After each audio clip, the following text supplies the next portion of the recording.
मध्य प्रदेश की आर्थिक राजधानी कही जाने वाली इंदौर, जहां के महल, मंदिर व स्वादिष्ट फूड दुनिया भर में मशहूर है।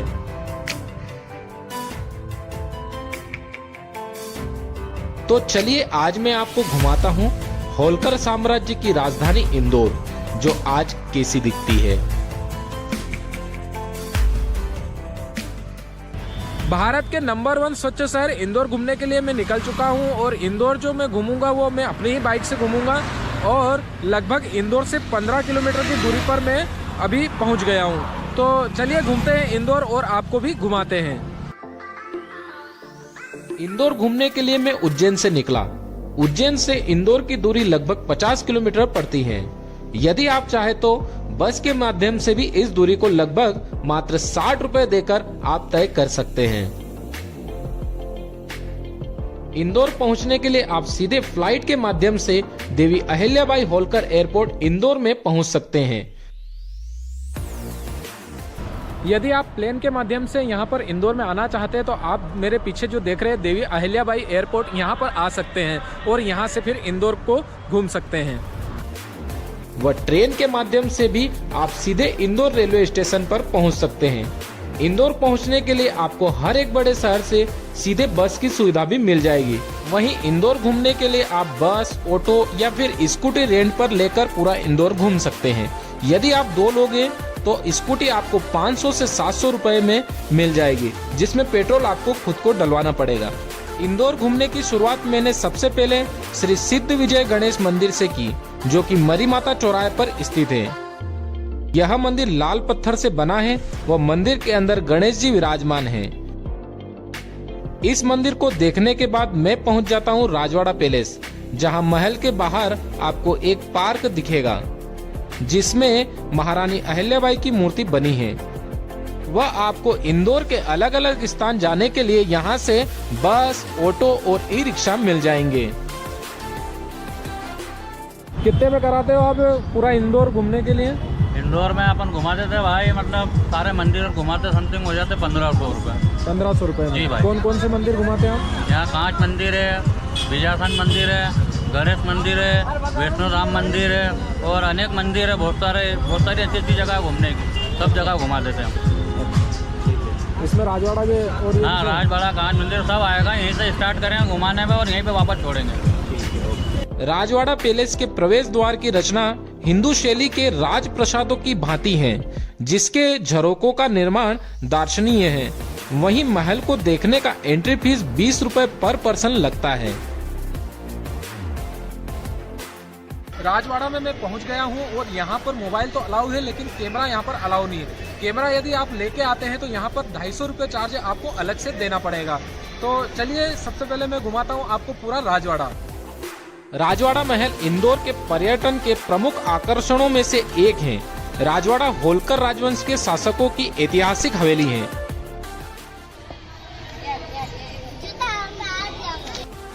इंदौर का राजवाड़ा होलकर राजवंश के संस्थापक मल्हार राव होलकर ने साल 1747 में बनवाया था। यह एक 7 मंजिला महल है, जिसे होलकर पैलेस या ओल्ड पैलेस के नाम से जाना जाता है। यह महल मराठा साम्राज्य के स्थापत्य कौशल का एक शानदार उदाहरण है। इस महल की वास्तुकला फ्रेंच, मराठा और मुगल शैली के कई रूपों और वास्तु शैलियों का मिश्रण है। महल की निचली 3 मंजिलें पत्थर से और ऊपरी मंजिलें लकड़ी से बनी हुई हैं, इसलिए ये आग से सुरक्षित नहीं है। इंदौर के वर्तमान शाही परिवार ने साल 2006 में महल का जीर्णोद्धार करवाया था। तब से यह महल उन आगंतुकों से गुलजार रहता है जो इस जगह की समृद्धि की प्रशंसा करने आते हैं। राजवाड़ा के अंदर जब आप 2nd फ्लोर पे आएंगे तो यहाँ से जो बाहर का नजारा है वो आपको बहुत ही शानदार दिखेगा, क्योंकि सामने एक बगीचा भी बना हुआ है और वहाँ पर अहिल्या देवी की मूर्ति को बिठाया गया है। महल के अंदर से बाहर के इन नजारों को देखने के बाद मैं पहुंच जाता हूं मल्हारी मार्तंड मंदिर। मल्हारी मार्तंड मंदिर राजवाड़ा के ही एक हिस्से में बना हुआ है और यहाँ पर राजवंश की गैलरी भी है, जहाँ उनकी पुरानी वस्तुएं रखी गई है। इस मंदिर में होलकर राज परिवार के कुल देवता भगवान मार्तंड स्थापित हैं। इसके अलावा कई अन्य मूर्तियां भी यहाँ देखने को मिलती है जो बेहद पुरानी और दिव्य हैं। भगवान मल्हार मार्तंड होलकर परिवार के कुल देवता माने जाते हैं। इनका एक मंदिर महाराष्ट्र के नासिक में तो दूसरा इंदौर में स्थापित किया गया था। मंदिर की मूर्ति श्याम रंग की है। उन्हें शिव और सूर्य का संयुक्त रूप माना जाता है और इसे वर्ष में एक बार पूजा के लिए बाहर निकाला जाता है। इस मंदिर में अंदर जाते ही आपको भगवान गणेश की मूर्ति दिखाई देगी। यह मंदिर पूरा लकड़ी से बना हुआ है, यहाँ तक कि इसकी छत भी लकड़ी से बनी हुई है। उसी के साथ यहाँ पर एक संग्रहालय भी है जहाँ पर राजा महाराजाओं के समय की पुरानी वस्तुएं रखी गई हैं। इस संग्रहालय को देखने के लिए आपको 10 रुपए एंट्री टिकट देना पड़ेगी। इस संग्रहालय में होलकर साम्राज्य की कई पुरानी वस्तुएं रखी गई हैं, जिसमें पुरानी तलवार और ढाल, पुराने बर्तन, बंदूकें, साड़ी बनाने की मशीन, पालकी, डोली, राजवाड़ा महल का स्टेचू व पुराने समय में महारानी सभा युद्ध से लगाकर उनके राज्य में और भी क्या क्या एक्टिविटी होती थी, यह पुतलों के माध्यम से यहाँ पर दर्शाया गया है। वह उस समय के राजकालीन लोगों के जीवनी के बारे में भी यहाँ पर बताया गया है। पूरे राजवाड़ा को देखने के बाद मैं निकलता हूँ कृष्णापुरा की छतरी की ओर, जहाँ रास्ते में मुझे पर्यावरण के प्रति जागरूक करने वाले आशुतोष पांडे जी मिलते हैं। कहाँ से आए भैया आप? मैं अयोध्या का रहने वाला हूँ। 4 दिसंबर 2022 को अयोध्या से पैदल यात्रा शुरू हुई थी। 14 महीने हो गए मुझे पैदल चलते हुए पर्यावरण के लिए, और इसी चीज़ को लेकर पैदल चल रहा हूँ। जिस तरीके से भारत की पॉपुलेशन लगातार बढ़ती जा रही है, हम लगातार कंस्ट्रक्शन करते चले जा रहे हैं, पेड़ काटते चले जा रहे हैं और पूरी की पूरे इन्वायरमेंट हमारा कोलैप्स करता चला जा रहा है। भाई इनको बहुत बहुत बधाई भैया। ये अयोध्या से चल के आ रहा है पैदल भैया। इनको माँ अहिल्या की पावन नगरी में जय भोले मित्र मंडल स्वागत करता है राजवाड़ा। वहीं थोड़ी दूर चलने पर पैदल ही मैं पहुंच जाता हूं कृष्णपुरा की छतरी के पास में। कृष्णपुरा की छतरी के बाहर मुझे अलग अलग फलों की दुकान देखने को मिलती है।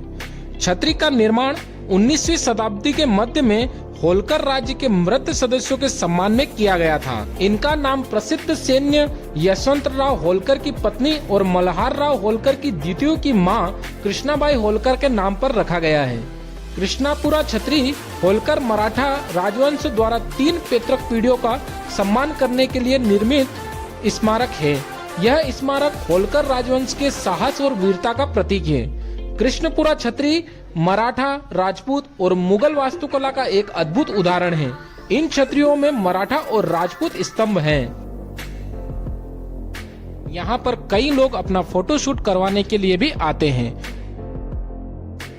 इन छतरियों के पास में ही प्राचीन होलकर स्टेट का श्री छत्रेश्वर महादेव मंदिर है, जिसे स्वर्गीय श्रीमती रामकौर देवी भिलवारे की स्मृति में लोकमाता देवी अहिल्याबाई होलकर द्वारा 250 वर्ष पूर्व स्थापित किया गया था।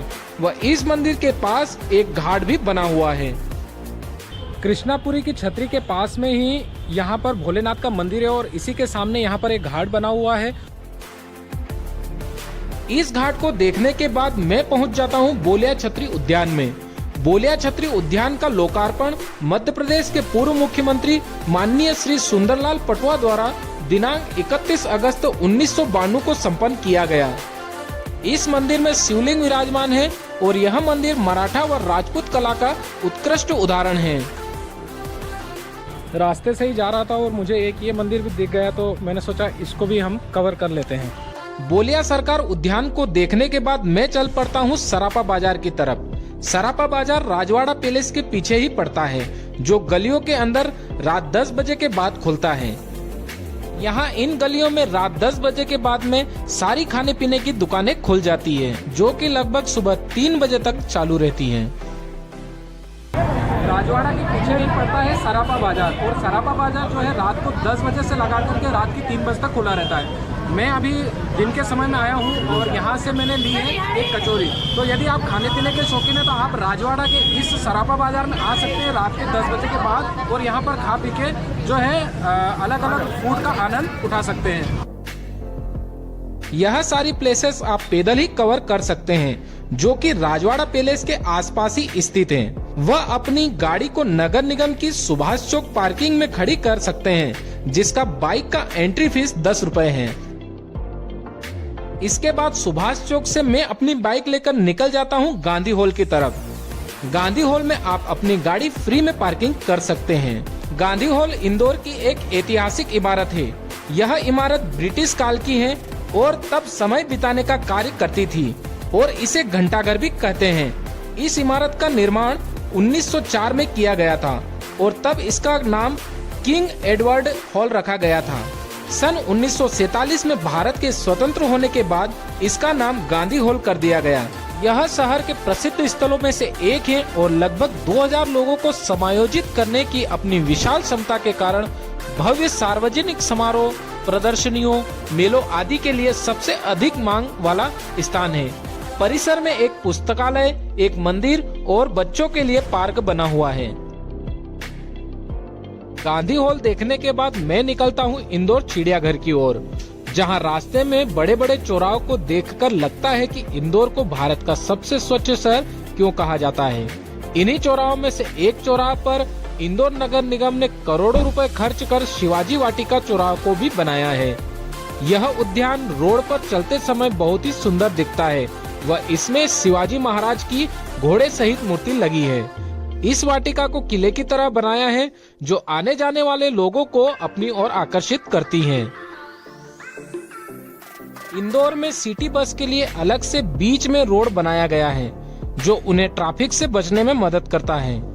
आने वाले वीडियो में मैं आपको इंदौर जू के साथ और भी इंदौर की अलग अलग जगह को घुमाऊंगा और साथ ही जानेंगे इंदौर के खर्च व कितने दिन में इंदौर आप घूम सकते हैं उसके बारे में भी।